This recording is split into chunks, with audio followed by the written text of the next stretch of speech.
All right, so you know you're here because you really want to get to the bottom of things, like without wasting any time. And today we're going to do just that with one of the most captivating pieces of writing in history, Oh, yeah? William Shakespeare's Sonnet 116. This is one that I think a lot of people have heard of, but maybe not had a chance to really dive into. Right.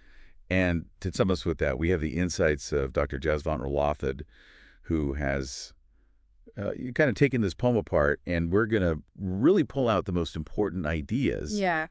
about Shakespeare's view of true love. Yeah, so like think of this as your fast track Exact. to understanding this sonnet. Express Lane, Sonnet 116. Yeah, exactly. And what we really want to get to is, like what did Shakespeare himself consider to be the foundation of real love that lasts, and how does he use language to bring that to life for us? Yeah. Even hundreds of years later. Exactly. And he does it masterfully. Yeah. We're going to see that. Okay, so let's jump right into the first few lines. Yeah, let's start at the very beginning. Okay. Shakespeare starts off by saying very clearly that, real love, it doesn't change when hard times come, when difficulties come, and he calls them impediments. Right. And what's interesting right away is this emphasis on love being something that's unshakable. Yeah, he's basically saying if you like someone and then things get hard and you don't like him anymore, Right. then that wasn't true love. If that wasn't the real deal. Yeah. If it changes because the other person changes, Right. that wasn't true love. That's a pretty strong statement right out of the gate. It is. And, I was thinking about, we all have relationships in our own lives, right? And we know that relationships face like all kinds of challenges, like distance, financial problems, Right. Just even growing in different directions. Right. It seems like Shakespeare is suggesting that true love can handle all that stuff without, Yeah. changing at its core. It really speaks to a level of commitment, Right. I think, that goes beyond just, good times and superficial attraction. Yeah. It's a much deeper bond Right. that can weather those inevitable storms.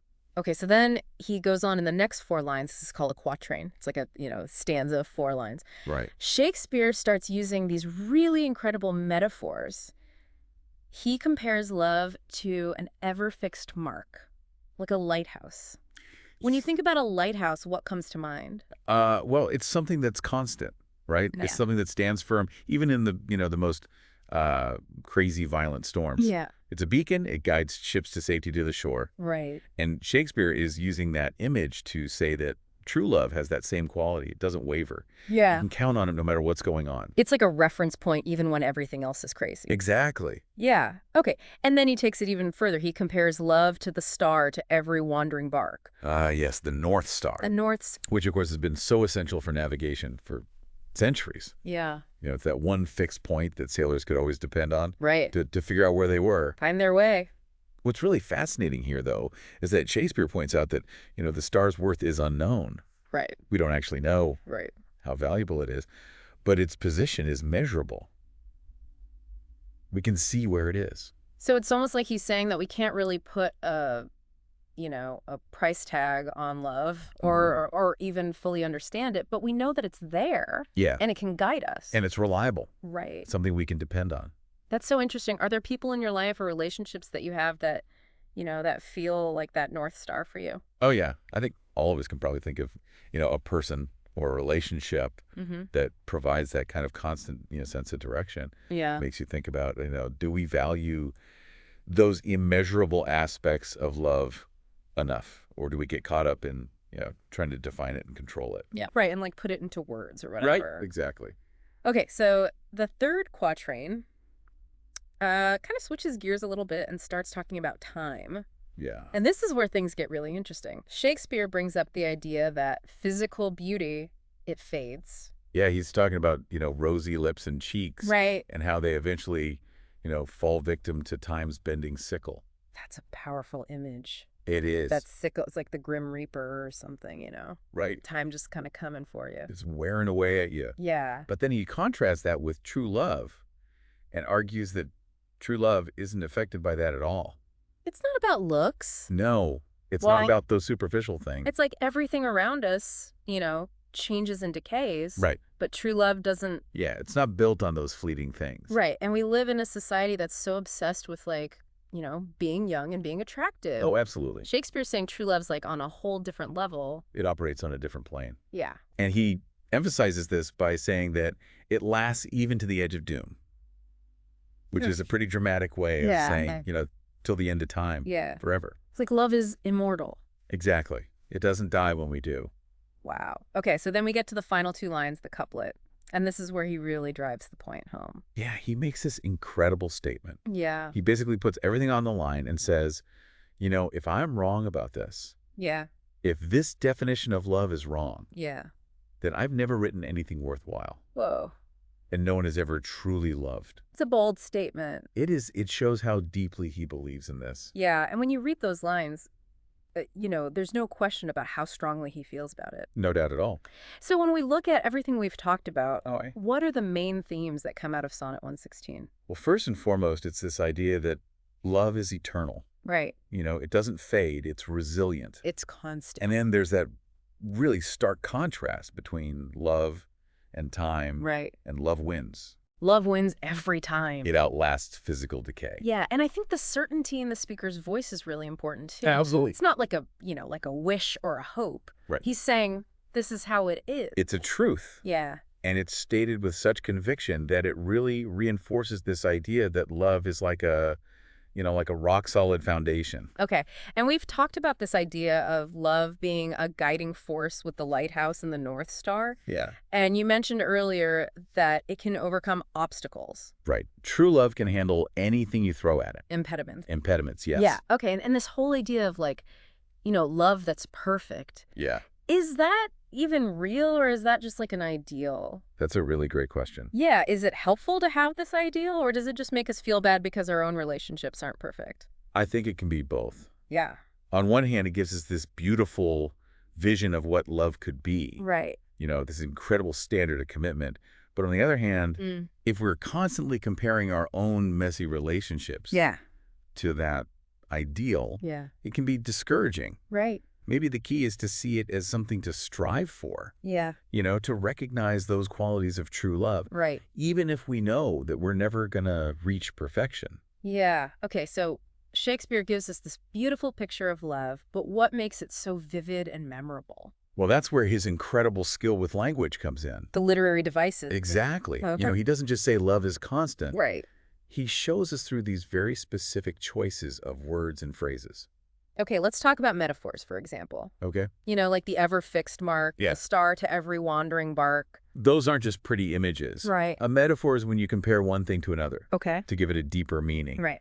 So in this case, he's using that steadfastness of the lighthouse. Right. And that reliability of the North Star. Yeah. To illustrate the nature of true love. And I think those comparisons really work. They do. They make it so much easier to picture. Yes, you can almost see that, that beam of light cutting through the storm. Yeah. That steady point in the sky. Right. And it makes love feel more real. More tangible. Yes. Yeah, and then there's personification where you give human qualities to things that aren't human. Right, exactly. Like when he gives time a bending sickle. Right. That image of a sickle, which we often associate with, death and reaping. Yeah. Emphasizes how destructive time can be to physical beauty. Yeah. And by giving time this action, he highlights how powerful love is. Yeah. In the face of that force. Like, love is this warrior going up against time. Yeah, and it's not afraid. Okay, so he's using images, but he's also really good with sound, right? Absolutely. Like with alliteration. Yes, the repetition of consonant sounds. Yeah, like in Marriage of True Minds. Yes. Or Remover to Remove. It creates this beautiful music. Yeah. And it draws your attention to those specific words and phrases. With a little emphasis. Yeah, a subtle emphasis. Okay, and then beyond just the sound, he's also using symbolism where an object or an idea stands for something else. Right, like the ever-fixed mark. Yeah. It's not just a lighthouse. It represents that unwavering commitment. Right. The star represents guidance. Yeah. And even the sickle symbolizes how relentless time is. Right. These symbols add so much depth. Yeah. And I noticed that he repeats certain words, too. Oh, yes, like alters and alteration. Yeah, it seems like he's really trying to drive home a point. He is.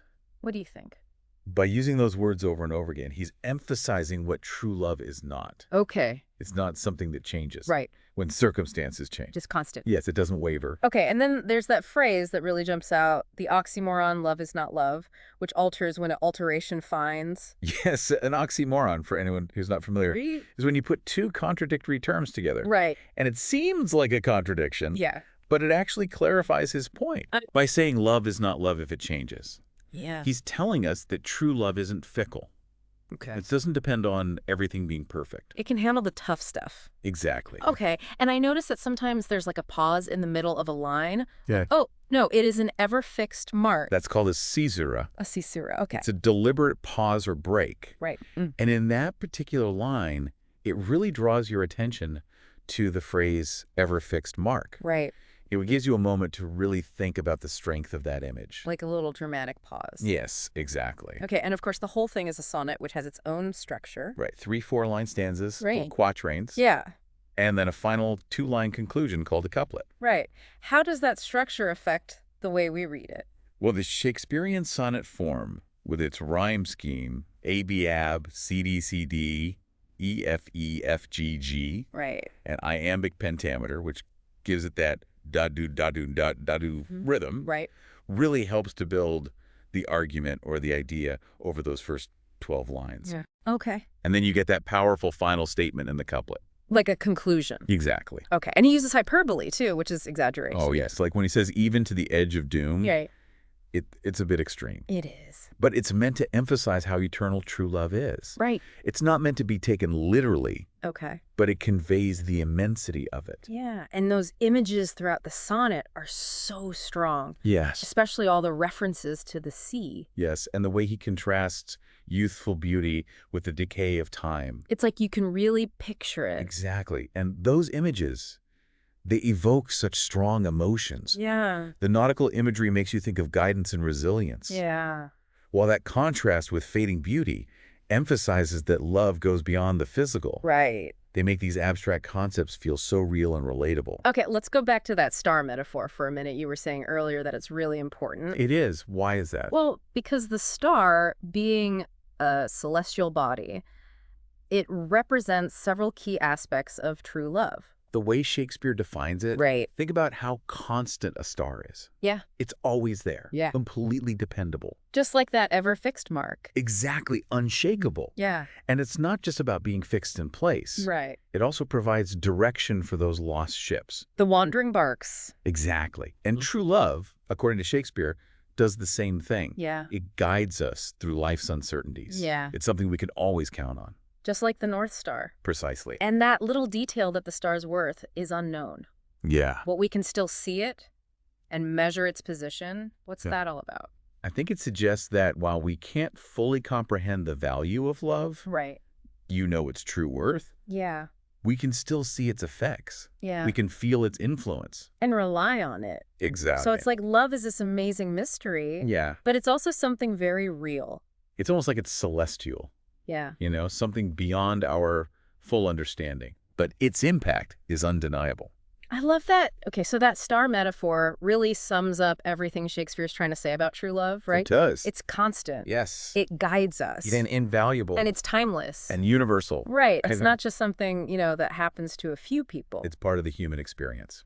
Okay, so as we wrap up this deep dive, what are the most important things to remember from Sonnet 116?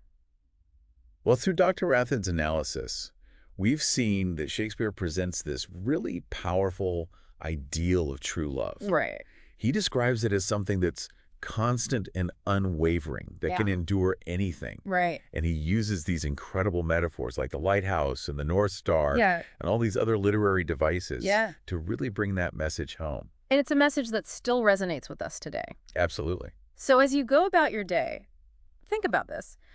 How does Shakespeare's definition of true love line up with your own understanding of love? That's a good question. Yeah. Does this idea of an ever-fixed mark really hold up in the real world where relationships are complicated and always changing? Yeah. And what aspects of love do you think are the most enduring? It's definitely something to think about. Yeah. Thanks for joining us on this deep dive. It's been a pleasure.